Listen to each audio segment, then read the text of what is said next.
Good evening and welcome to this class, the Saturday review class for 30 days online agribusiness class. So this evening we'll be discussing the questions we have so far. We have plenty questions, so I'll be discussing all the questions as we go. Yeah, and the first question we have here is, during neem oil preparation, should the seed pod be removed before grinding or pounding? And if it must be removed, how do we remove it? Actually, every part of neem is good for your preparation. So we don't remove any side, any part of the neem. So every part of the neem is good. So we don't remove any part. We just continuously use it. So if you are grinding or pounding, you grind everything because the seed pod is actually where the oil, if you are to extract neem oil, the seed pod is actually where the oil is. So you pound everything all together. If you're extracting the oil, you dry the seed pod and you use an expeller. To remove the oil. So you don't need to remove the pod. You grind everything all together and then use it because that's where the oil is coming from. The oil is coming from inside the seed pod. Okay. Now the second question says, which cup do you refer to when you mention 1.5 measurement during pesticide formulation? Now, let me give you this thing. In pesticide formulation, especially if you are doing organic or natural pesticide, you are going to be the one to decide to test what you want. That's why it is not something somebody will give you and say, because you don't know the cup I will use, I don't know the cup you will use. The measure it doesn't have any specific measurement. And that's why it is said that before you use what you prepare organically to spray your farm, you need to test it. How do you test it? You dilute it with some quantity of water and spray the farm to know. You dilute it with some quantity of water and spray the farm to see if it will destroy it or not. Let me give you an example. During one of my testing for the organic fertilizer that organic pesticide that my group did, one of my students then was very eager. So he did not mix the liquid mixture we made. He did not mix it. He just put it in the sprayer and start spraying. As he was spraying, the cucumber plant started dying. So it's actually very good for you to dilute it very well and make the water to be light. I can't give you because you are the one that know the quantity you are grinding, but make sure the water is very light and don't spray everything at once. Just test it first. Keep testing until you get result. That's why most people don't do organic because of it's stressful. Yes, I will admit to you, it's stressful. And the fact that most people in Nigeria do not pay premium price for organic. You hear people say, I'm watching my health, I'm doing this, but it's not so true because they are not ready to pay for it. So that's why most times people don't bother about organic. Please, if you can hear me clearly, please, you can just drop it in the chat box. Let me know you can hear me. I'm already recording, so I believe you'll get it. So I'm moving to question number 3, but you can drop it in the chat box. Let me see. I know there are people with me. Let me know you can hear me clearly and we're together in the class. But so number 3, I picked the questions from our class, from our group. That's why I dropped the question here. Number 3, it never occurred to me that these materials can be used in plants too. Every of the materials you mentioned and some remaining others are what we use in organic production of poultry. Yes, and definitely. Okay, we are good to go. Fine, you're welcome. Okay, so yes, it's the same thing happens with organic. The same thing you use for plant is the same thing we use for livestock. They are used for plants too, yes. Now, how do we reduce shock during the transplanting of vegetable? When you want to transplant your vegetable, to reduce shock means you transplant in the evening, as in, to reduce shock, when you know you are transplanting next week. You start reducing, when you build your nursery, you cover with shade, you cover with this and that. As the seedlings are developing and growing, you have to be removing those shades and be exposing them to sun so that you are giving them, they are strengthening. Before you were not exposing them to sun, but once you are getting to transplanting, you have to reduce the shade so that they can be getting some little exposure to sun. You have to reduce the water. If you are wetting morning and evening before, you need to reduce it to maybe only evening. For 2 weeks, you'll be wetting morning and evening. You can start reducing to only in the morning. Then later you reduce it to maybe, instead of every day, you reduce it to 3 times in a week. That's one of the how you can reduce the shock. So that, you know, they've been pampered in the nursery and now they are going onto the bed, so that they will not be, so, and they are going to the bed where they'll be completely exposed. So you have to let them get used to those climatic conditions. Like, okay, you will not be getting water every morning and evening again. Your water will be maybe once in 2 days. You have to start changing them to it. Then the most important, it's better for you to transplant in the evening. Why do you transplant in the evening? Transplanting in the evening means you'll be able to, when you transplant in the evening, when the sun has gone down, they will not feel it that you are taking them away. And then when you put them in the new place you are putting them, you put plenty water. So when you put that plenty water, before tomorrow, before the sun comes tomorrow, they will have spent at least 8 hours in the shade, adapting and adapting to the system, so that when the sun comes by 8 o'clock or 9 o'clock tomorrow, they will be able to adjust a bit. They've strengthened themselves. But if you transplant in the morning around 8 o'clock or 9 or 10, and then there's one big sun, one hot sun that comes, immediately some of your plants will die, because you are bringing them from a tender place.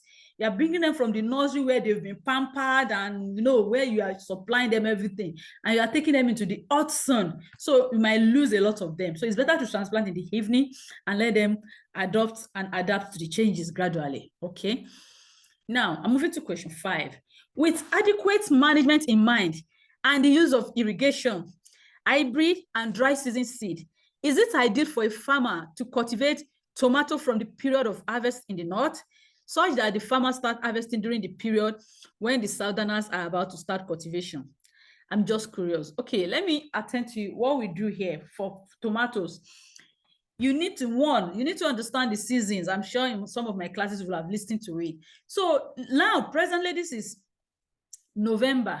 The North are planting. Now, the North start planting their tomatoes in September. They plant September. Anyone they plant in September will come out January, or sometimes it might come early in December. Anyone they plant in, any tomatoes they plant in October will come out in November.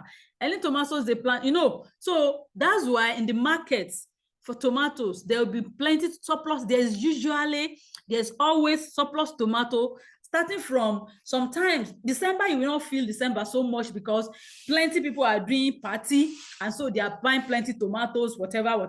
But the surplus will come January, supplied by the northerners. We're talking of tomato question now. They will come in January, February, March. There's always plenty tomatoes. So for southerners that want to plant, they should start planting. Any southerners that want to plant should start in February. If you start in January, your tomatoes will be coming out April. That's perfect timing if you can time it. If you plant, but normally they don't start in January. Farmers usually start in February. So February is very sure.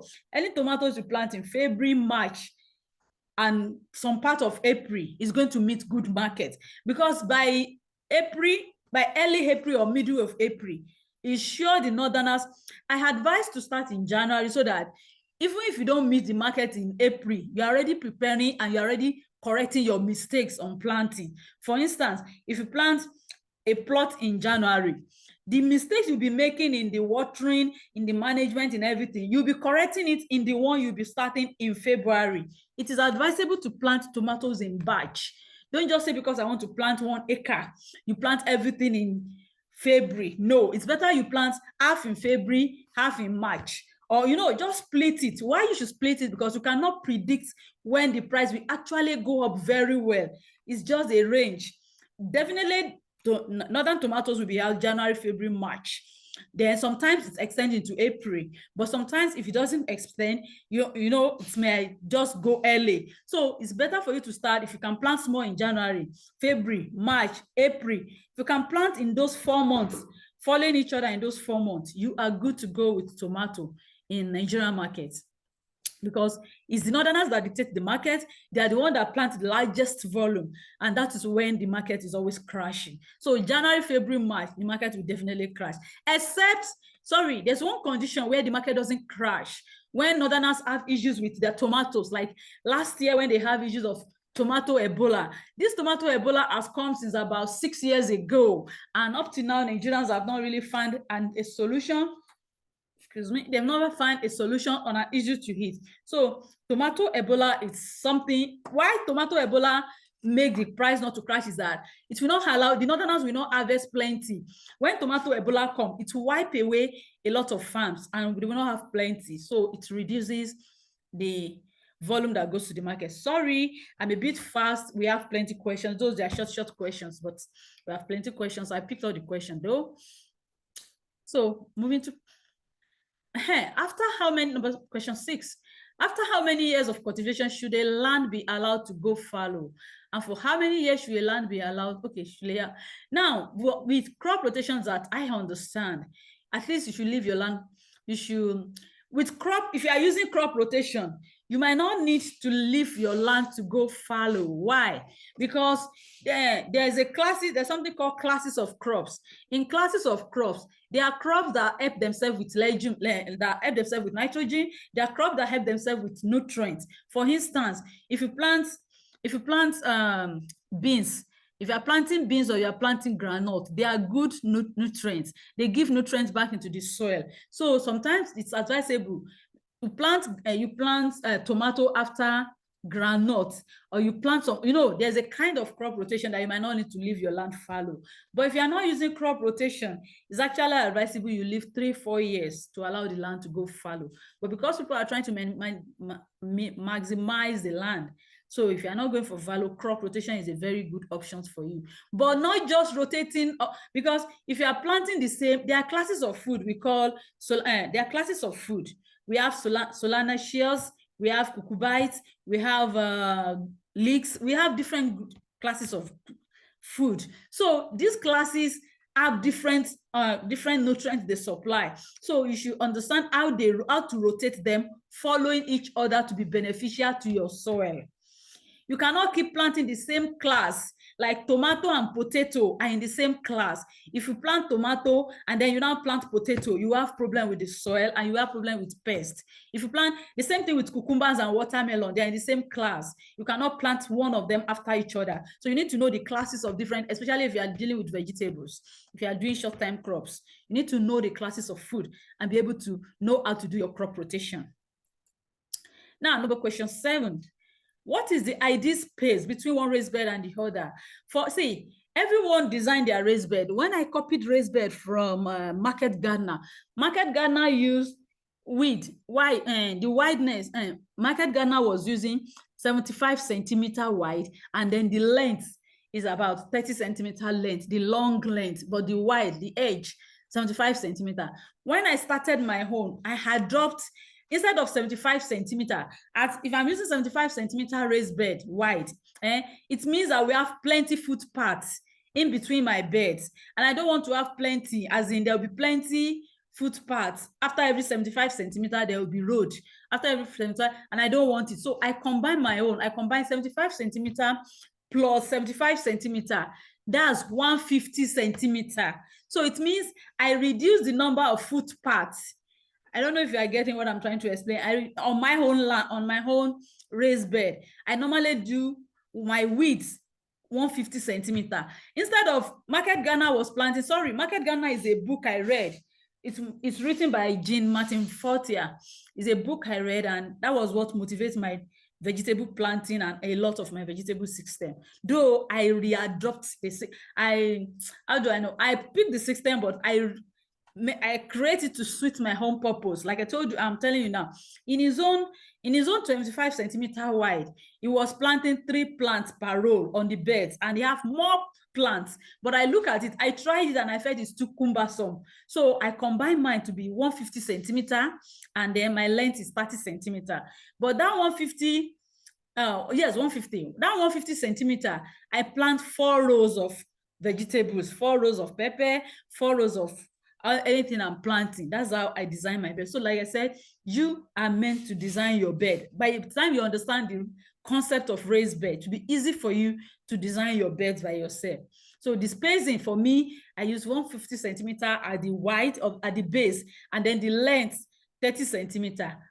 If you use 30 centimeter at the length and 150 centimeter at the base, on an acre you have about 66 raised beds. If you use 25 centimeter length on an acre, you have you have 80 raised beds. Okay, and then you'll be able to calculate the number of plants you have on your farm. Question 8. Since phosphorus is an essential soil chemical component that aids flowering and fruiting, what's another source of phosphorus apart from ashes? The other source is the chemical one, that is synthetic chemical. So most times your best source is from ashes. Your best source is from ashes or bone. No, bone is potassium. No, so it's from your best source is from wood ash, burnt wood ash for phosphorus. You don't need it in large quantity, though. You don't. It's nitrogen you need in large quantities. To deep water reservoir, the question 9. To deep water reservoir, do we need to cement the floor and put block walls? I think without that, the water will drain to the soil. Okay, to drain what to let me explain. If you want, that's why I said you should consult an hydrogeologist or a geologist to help you with this. Well, but I will give you an idea since I'm a geologist. If you are going to construct a water well, they need to they need to check the water retention level of that place, of that your farm. Water retention level is like this. There are some soil, the moment water touch them, it will drain away. There are some soil that hold water. That's the retention. There are some soil that hold water. So for you to do a water harvesting, they need to check where it will be suitable for it on your farm. So it's good when you have a mini river or a mini, wherever there's a river or a little stream, maybe just a place where waterlogged area, maybe a waterlogged area, you automatically know that soil has higher retention. It can hold more water than every other side. So that place will be good for your water harvesting. So to hold water, to harvest water, you don't need to cement. We don't cement. You don't need to cement or do anything. But you need to know, okay, what's the water retention? How will this place retain water? So waterlogged area are a very good example, or area that have a mini dam or mini stream, maybe small. The hydrogeologists will understand what I'm talking about for you to create your water harvesting solution. So it's not every part of your farm, but you will definitely have something like that on your farm. Like I always advise people that if you're having 10 hectares of land or 10 acres, you should look for 1 acre out of it to do a to do water harvesting or to store your water. It will be good for your planting. Yes, that would be very great for your planting. Question 10. How the plants like beans, tomatoes, etc. Must it be hybrid? No, it must not be hybrid. Can the maize, beans in the market do well if planted?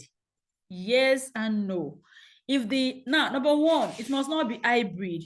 There are local seeds. Like the farmers in my community don't buy seed. The farmers, I'm saying it again, the rural farmers in my community don't buy seed. They extract from what they have last year. They extract from what they used last year, and that was what they plant this year. Maize, everything, they don't buy seed. Even tomatoes, they don't buy seed. But now, when you get to the market, the local seed, their shape sometimes are not very friendly. It's not that they are bad. Their shape of natural things are not really, natural fruits, vegetables are not really very friendly. The shape might not be the same. If you have 10 fruits, they will be different shapes and everything. So imagine you get to the market. Most people, when they get to the market, they are looking for the most beautiful. We call it aesthetics. I'm seeing a question here. Other members of the group are having problem accessing this medium. No way, everybody is there. I can see 5 participants. Please, okay, let me stop here. Please, let me see if you're having challenges entering. Okay. Who is not joining us? Please. Hello, please let me see if you are with me here. Please drop it in the chat box. I can see Mr. Rashid Oladipo, Mr. Diola Oshuma. Who else is not here? Who is missing? Waiting room. I don't. Okay, please. I've asked everybody to. Please. It could be their network. Everybody is free to join in at any time. Please. Okay, Mr. Adiola is still in the waiting room, but it says everybody is admitted in. I'm not asking anyone not to come in. Okay. So I hope everyone is around now, please, so that we'll continue. Mr. Adiola is still not. It could be his network.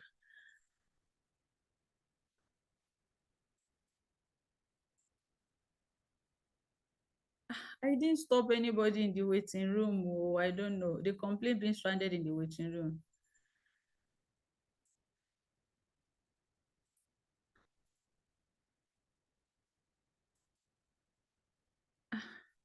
Is everybody here now? I don't know. I'm not the okay.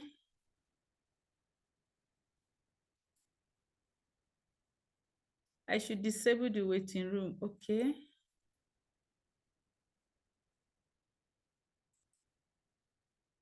Sorry, please. But I'm not, I didn't.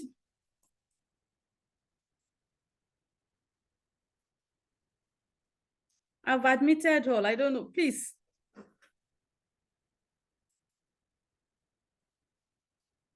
Ah, I don't know, honestly.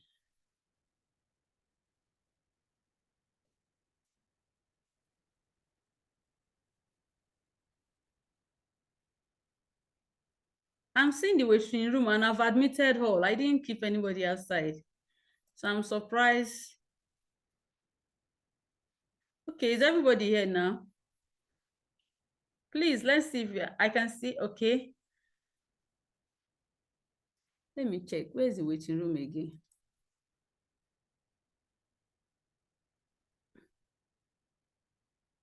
I didn't.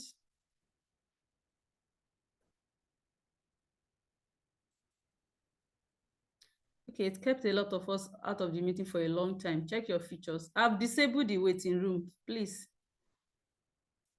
I'm sorry, but I don't even know you. I've disabled it, so everybody should be here now. Okay, so question 11. I'm still convinced. Okay, no, we're still on 11. Why did I jump in? Apart from, oh, no.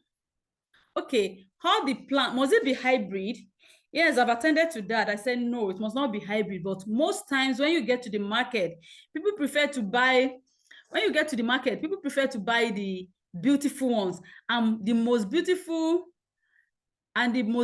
ones of it is the hybrid seedling that are the beautiful, as in we call it aesthetics, the ones that attract to as are more attractive to the eye. The same thing with almost all because when you have ten tomatoes, if it's the local breed, 10 of them will be of the same size. Some will be oblong, some will be round, some will be, different shapes. They will come up in different shapes. But when it is the hybrids, they maintain their shape and every other thing. So most times people buy that in the market. Most time people prefer to buy that in the market than buying. People prefer to buy that in the market. I don't know why Mr. Diola is not able to join us. Honestly,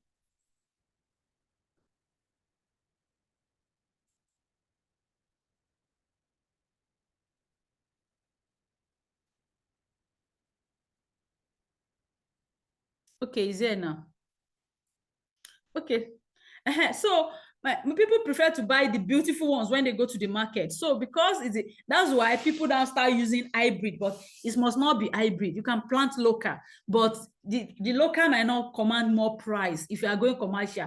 But if it's for the one you want to eat at home, the local will surface for it if you are going to just do the one you want to eat at home. But if you are going for the market, the local will not command most price. Then, can the maize beans in the market do well if planted? It depends on the way they were stored. You see, at harvesting period, farmers select the ones they want to use for seed and they keep it properly. As in, for me now, if I'm harvesting maize, it's from that maize I will select the one I will plant next year and keep it specially. The same thing go for pepper. I will extract the one I will use. But if you go to the market to buy, maybe possibly they've mishandling it, the traveling, the logistics, so many things might have affected. The staying in the sun. If seeds stay too much in the sun, they will not be viable again. If they stay too long in the sun, they will not be viable again. So that can affect the ones you are buying directly from the shelf. But if you know a farmer, you can buy from them when they are harvesting and tell them to sell the seed for you. rather than going, but buying the market. Oh, then again, when the market women are storing it, they've added some chemicals, they've done a lot of things to it, so it might not be viable again, might not be able to germinate again when it gets to the farm. When, yes, it might not be able to germinate again. So that's why you need to ask for planting seed. Is different from the one they display on the market. Yes, some of them might grow, but they might not really give you exactly what you want. Okay, question 11. Apart from okay, Mr. Adiola, I think something is happening to your network. I don't know. I'm not the one keeping you out. Now, apart from inorganic chemicals entering the water reservoir, does organic substances inside the water be said to be contaminants? Yeah, organic substances inside the water. Actually, there's something called, I'm sure in a class you've come across, in one of the classes you've come across water cycle. If you've not, you'll get it. In water cycle, what contaminates the water most is what we use in the chemicals we use in planting and all these stuffs. So it is these stuffs that goes back into the water, and it comes back as acid rain, and the cycles continue. So water is always contaminated. I don't know how to explain this more than this, but I don't know of the organic substance inside the water cannot contaminate the water, but it's the inorganic, the chemicals that contaminate the water. Sorry, this is question 12. I still use that as 11. Don't mind. Oh, and the questions are not much. I think I pick everybody's question. I'm still confused. How bigger moons gives bigger yield? I heard moons are usually done in the north. Okay, let me answer this question. Say, when you make big, this is the farmer's conception. When you make moods for yam, if the mood is big, farmers will put big yam sets. So when they put the big yam set, it will multiply in form, like the yam set you put, if it is, let's say the yam set is 1 centimeter. If the mood is big, it will have space to expand, as in it will be pushing the soil backward to expand. The yam push bars to expand and be able to multiply into 4 times or 5 times or even 6 times for the farmer to have big moods. But if the mood is small, the yam will not push. It's hard for you. The yam will not push the soil away to expose itself. So it will stop at a point, because the soil that is covering it is lighter or whatever. So it will not push beyond what the mood that you put there. So actually, if the mood is big and there's big yam sets there, the yam will increase more than the smaller moods for yam. Yes, that it works like that. I heard moods are usually done in the north. Northerners don't, I don't, except Benue plant yam. Northerners don't really plant much of the, most of the yam comes from Benue side and some of the southwestern part. I'm not sure of the north. I know of Niger State too. They plant yam. It's moods they used to plant yam. I don't. Now, no, don't you think the reason most farm dies because they are scarce labor workers? Because without machinery, it is very tedious. Definitely, I agree with you. Let me give you an instance on these workers. In my community, we usually take workers and we promise them we'll pay a motorcycle called Bajaj. Now, let me give you the challenges we're having this year. So that Bajaj, I remember the first time I bought Bajaj for my farm workers in 2013. I bought a Bajaj for 130,000. That time I have 3 farm workers. I bought three Bajaj for, Bajaj is a kind of motorcycle. It's bigger. So I bought 3 Bajaj for 390,000 in 2013 for the boys. Now, presently this year, at the beginning of this year, that same motorcycle Bajaj was 430,000 at the beginning of this year. The boys that worked for me that left in August, the one that completed their year work in August that left, I bought one for 470 and I bought another Bajaj for 530, 1 month apart. But presently, as I'm starting with you, the Bajaj motorcycle is 740,000. So the challenges we farmers in my community, not only my community, in the part of Kwara State, part of Oyo State are having is that Bajaj money is almost doubling. The work that the boys are doing for us It's not worth 740,000. Now, outside Bajaj, you still pay them. You buy food for them. You are responsible for their health. You pay for food. You are responsible for accommodation. And it does not mean they will, the work they do are not justifying that money. So presently in my community, not only my community, for the past 2 months or so, there's been a general meeting of farmers that says that farmers are not going to buy that Bajaj.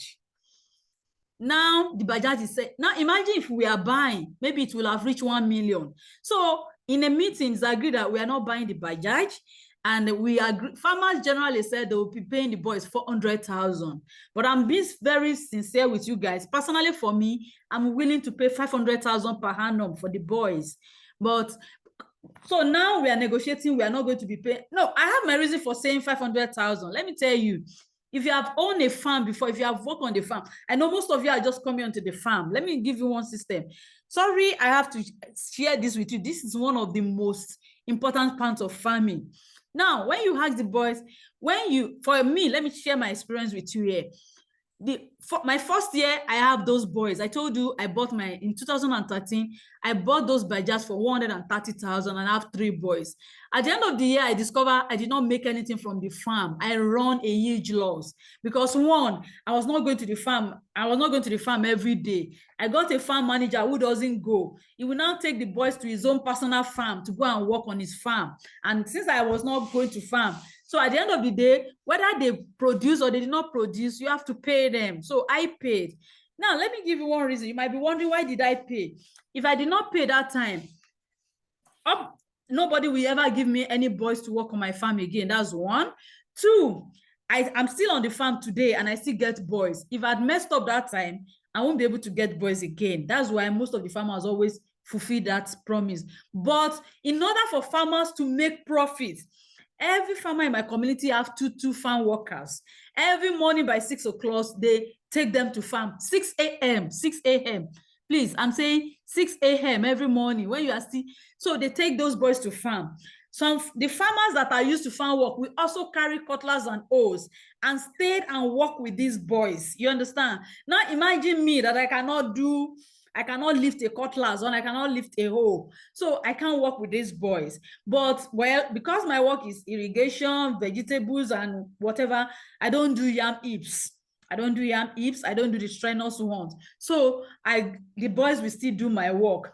Now, at this stage, if those farmers are not following the boys to the farm, the boys will just do anything they like. And whether they work or not, you have to pay them. That's my reason. Now imagine when you have to pay 740,000 plus accommodation, plus feeding, plus housing from earth and everything, and their transport, because they are not Nigerians, they are foreigners. Their transport per one person is almost 80,000, 100,000. Sometimes when you are looking for this boy, you might not even get them. People will say bring money, they will collect the money, and at the end of the day, you are not getting boys. Last year, I went to Burkina Faso myself to go and bring the boys. You know how much that cost for me. Now, why am I telling you this? Without these farm workers, farms cannot hold. Just like the question you are asking, that the reason most farm dies, yes, I agree with you. Farm dies because they are scarce laborers.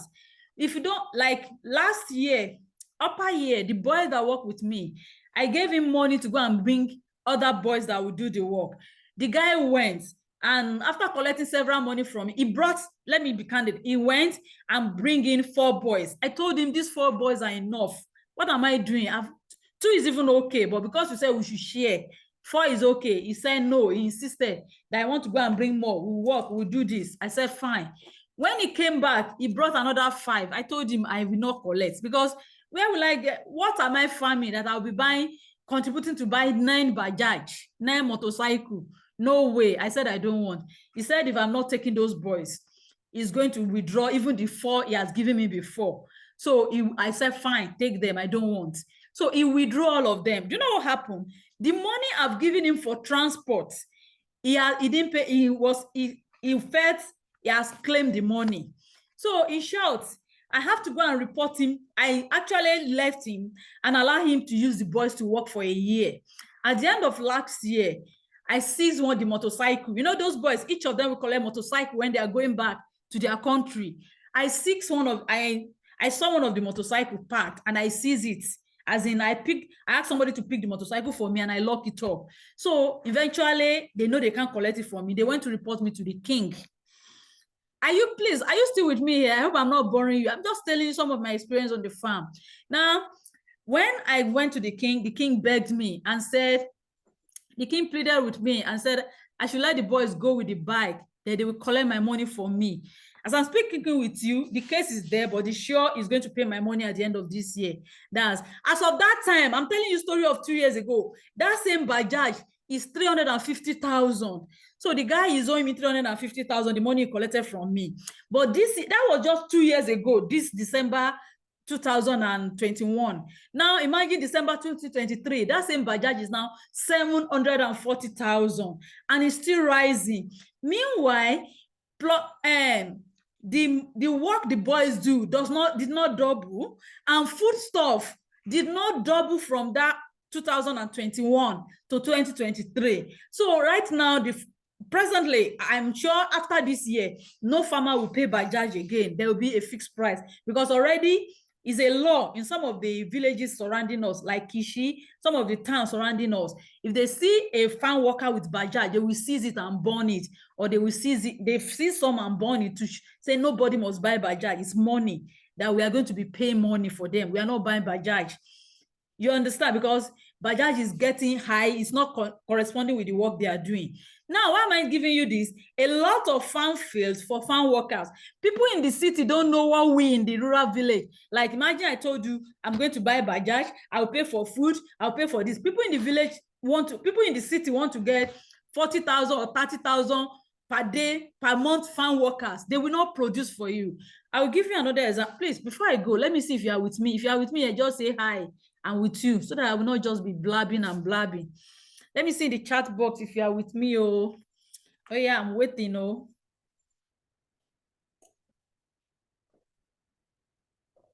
okay,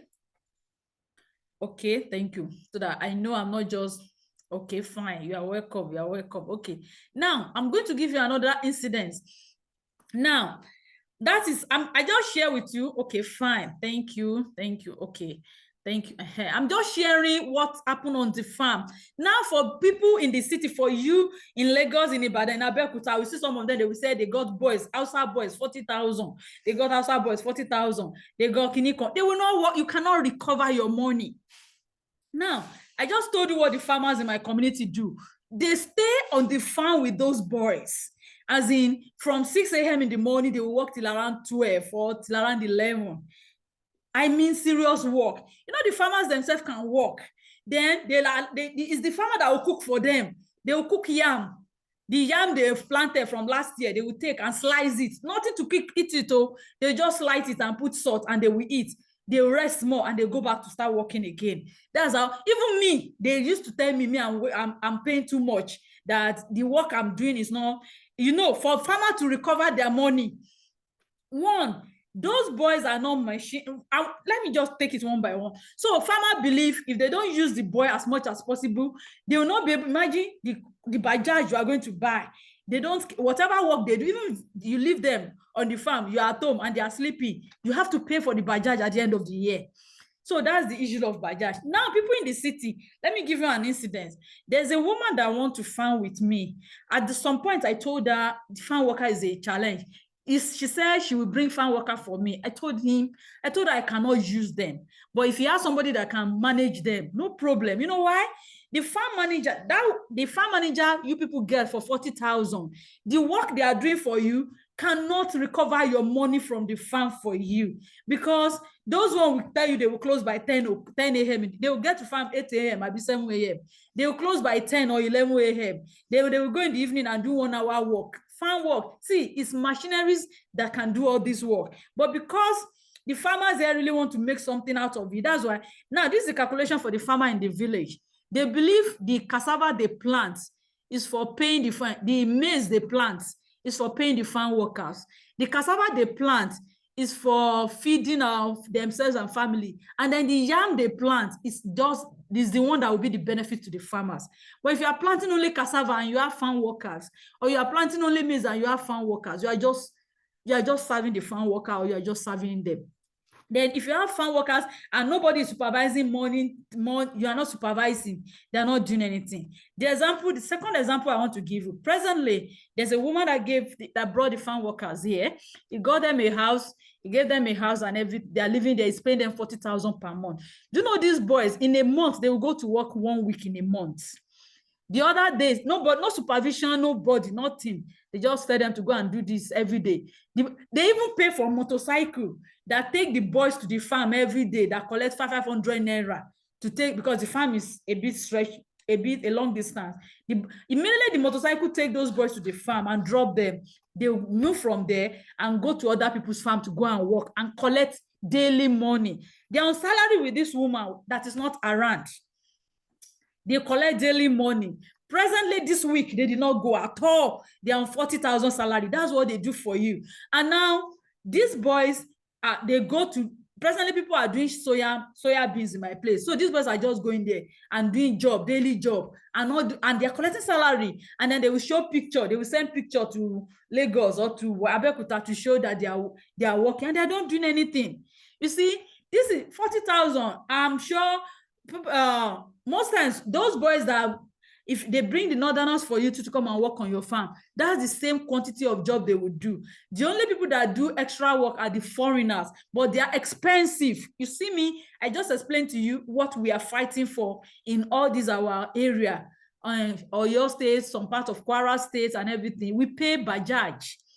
We pay more yearly with Bajaj, but now we are changing it. The Bajaj is really expensive, beyond what the boys are doing. So nobody is paying. Nobody is paying for Bajaj again. So a lot of farms, to the question again, farms fail because of farm workers. Like I always tell people now, the first thing you should consider, even before you buy your land, the first thing you should consider before buying land, if you want to be a farmer, you want to farm, the first thing you should consider before even putting money on a land is, what's the access to farm worker?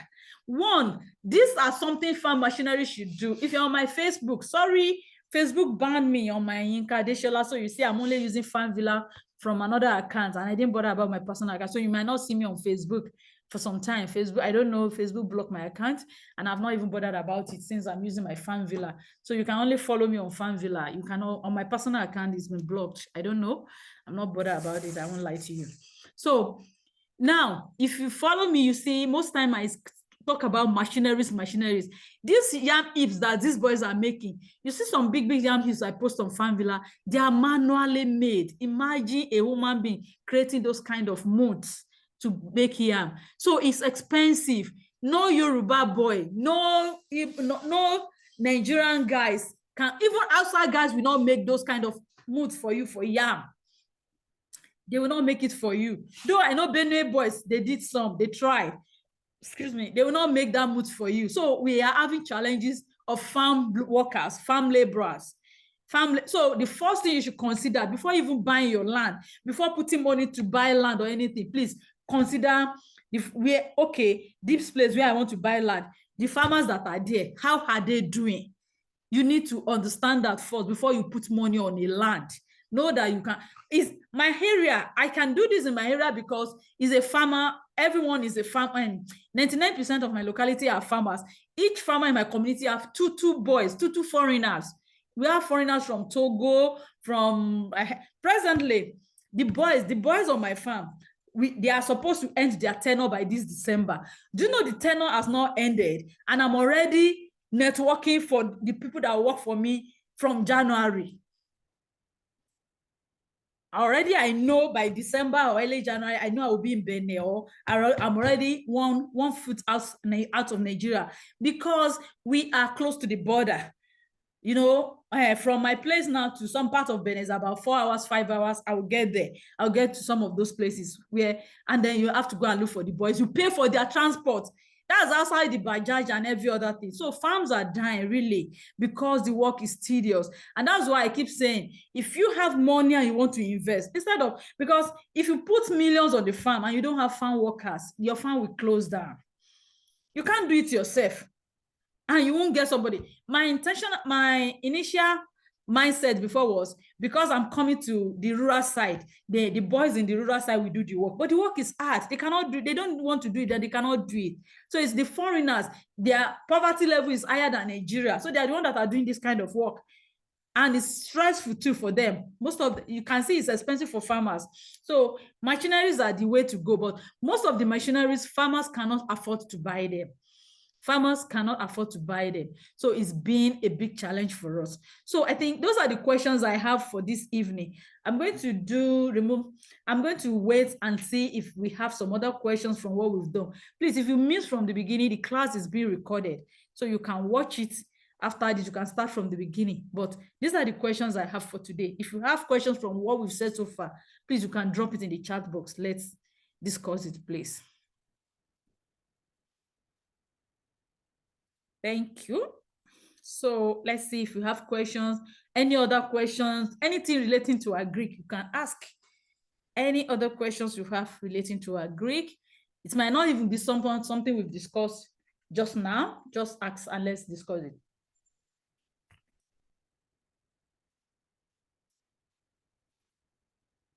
Hello, please, are we there?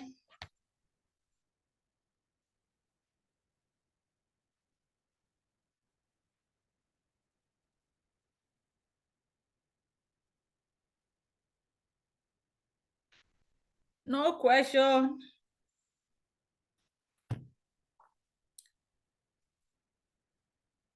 Okay, please. I'm waiting for a question. Please, let's. Okay, I'm seeing a question now. Okay. Yes, I'm here. Okay, we are here. Please, do we have question?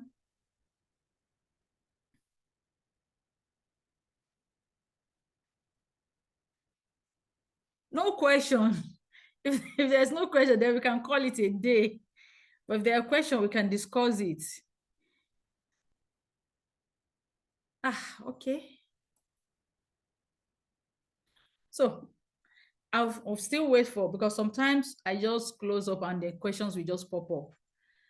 Oh, thanks so far. So good, madam. You are welcome. Okay, by next week, Saturday, our class will have ended, but we'll still come to round up. Well, I'm going to be here. If you have questions, please still drop it. We'll meet. Our class will have rounded up, but please, we'll come if it's okay with us. So we'll come together. We still have one Saturday so that we'll round up the class by that Saturday and discuss. And that is going to be one-on-one, just everyone that comes around, any questions, whatever, discussion, anything. So we don't have another Saturday for the class, but next week Saturday we are going to be here to discuss it. Okay, so you are welcome. If there's no question, then we can call it a day. Okay, you are welcome, sir. So I'm going to end the class since we don't have any question.